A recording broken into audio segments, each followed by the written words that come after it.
So Mahavatar movie రివ్యూకి స్వాగతం. నేను రీసెంట్గా హైదరాబాద్ వెళ్ళాననే విషయం మీకు కూడా తెలుసు. అండ్ వెళ్ళింది ఈ సినిమా స్క్రీనింగ్ కోసం. తెలుగు యానిమే గిల్డ్ నుండి స్క్రీనింగ్ చాలా బాగా జరిగింది. ఈ మూవీ స్క్రీనింగ్ కోసం లిటరలీ చాలా కష్టపడ్డాం అనమాట. కానీ వన్స్ మూవీ థియేటర్లోకి వెళ్ళి మూవీ చూడగానే పడ్డ కష్టం అంతా పోయింది. అంత బాగుంది మూవీ ట్రైలర్ చూడగానే నేను పెద్దగా ఎక్స్పెక్టేషన్స్ పెట్టుకోలేదన్నమాట. ఎందుకంటే ట్రైలర్లో హైప్ కంటెంట్ ఉంటుంది కాబట్టి మేబీ పెద్ద పెద్ద షార్ట్స్ పెట్టుంటారు. బట్ ఇది చిన్నపిల్లల కోసం చేస్తుంటారు అని నేను అనుకున్నా. కానీ మూవీ స్టార్ట్ అవగానే animation, writing, screenplay, direction, visualisation and ఆయన ఇమాజినేషన్ కి లిటరలీ బుర్ర పాడైంది. మీరు కొంచెం స్టోరీలోకి ఇన్వాల్వ్ అవగానే ఇది ఒక యానిమేషన్ మూవీ అని కూడా మర్చిపోతారు. అంత బాగా ప్రజెంట్ చేశారు ప్రతి ఒక్క క్యారెక్టర్ ని. ఈ మూవీ టీం గురించి రీసెర్చ్ చేసినప్పుడు దీని డైరెక్టర్ అశ్విన్ కే కుమార్ గారు, ఆయన ఒక 3D VFX ఆర్టిస్ట్ అని నాకు తెలిసింది. సో టెక్నికల్ ఆస్పెక్ట్ ఇందులో బాగుంటుంది అనుకున్నా, అలాగే బాగుంది. సో VFX బాగుంటాయి అనుకున్నా కానీ ఇంత బాగుంటాయని నేను అనుకోలేదు. అండ్ ఇది ఒక పౌరాణికం కాబట్టి నేను ఫైట్ సీక్వెన్సెస్ అంతగా ఎక్స్పెక్ట్ చేయలేదు. కానీ ఫైట్స్ ఉంటాయి.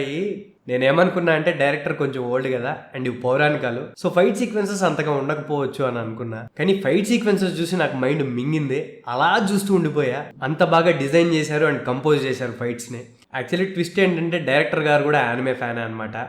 పిచ్చి కంపోజ్ చేశారు. అలా నోరు తెచ్చుకొని చూస్తూ ఉండిపోతారు అంతే. నేనైతే అశ్విన్ కుమార్ గారికి ఫ్యాన్ అయిపోయా. ఓన్లీ ఫైట్స్ అని కాదు, స్క్రీన్ ప్లే, రైటింగ్, డైరెక్షన్, ప్రతి ఒక్క ఆస్పెక్ట్ లో ఇది పీక్ సినిమా అనమాట. థియేటర్లో కూర్చున్న తర్వాత నాకు 2 నిమిషాలు కూడా బోర్ కొట్టలేదు.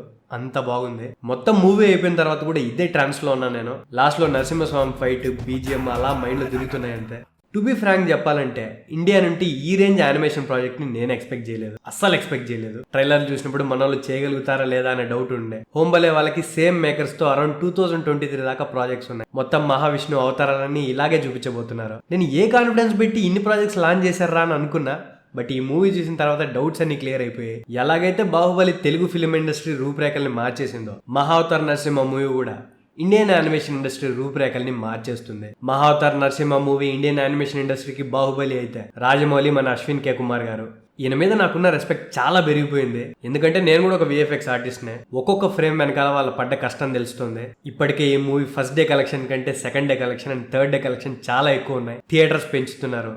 ఏదైతే మనం కోరుకొని సపోర్ట్ చేశామో అది జరుగుతుంది. రేపొద్దున్నే మీలో చాలా మంది VFX ఆర్టిస్ట్ కింద నుండి జాబ్స్ కూడా రావచ్చు. ఇది మాత్రం ఇండియన్ యానిమేషన్ ఇండస్ట్రీకి ఒక రెవల్యూషన్. ఇప్పుడు నరసింహస్వామి మూవీ తర్వాత నెక్స్ట్ రాబోయేది పరశురాముడు మీద. నాకు తెలిసి దీనికి బడ్జెట్స్ పెరగచ్చు. అండ్ నా సైడ్ నుండి హోంబలేకి ఒక రిక్వెస్ట్, అశ్విన్ కే కుమార్ గారికి కొంచెం బడ్జెట్ పెంచండి. నెక్స్ట్ రాబోయే మూవీ గురించి ఇండియాలో మాత్రమే కాదు నేషనల్ వైడ్ గా మాట్లాడుకుంటారు. మన వాళ్ళు ఏం చేయగలుగుతారో ప్రపంచానికి మళ్ళీ తెలుస్తుంది. ఎప్పుడు DC, మార్వెల్ గురించే కాదు, మన స్టోరీస్ గురించి కూడా బయట మాట్లాడుకుంటారు.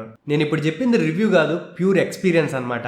నాకు హెల్త్ బాగాలేకపోయినా ఈ మూవీ గురించి మాట్లాడాలి అని వీడియో చేస్తున్నా. ఒకవేళ మీ దగ్గర థియేటర్లో ఈ మూవీ ఉంటే ఖచ్చితంగా వెళ్ళి చూడండి. ఇది ఓన్లీ చిన్నపిల్లలకు మాత్రమే కాదు, మీ పేరెంట్స్ కూడా తీసుకెళ్ళండి. ఖచ్చితంగా హ్యాపీగా ఫీల్ అవుతారు. అండ్ ఎట్టి పరిస్థితుల్లో పైరసీని మాత్రం ఎంకరేజ్ చేయకండి.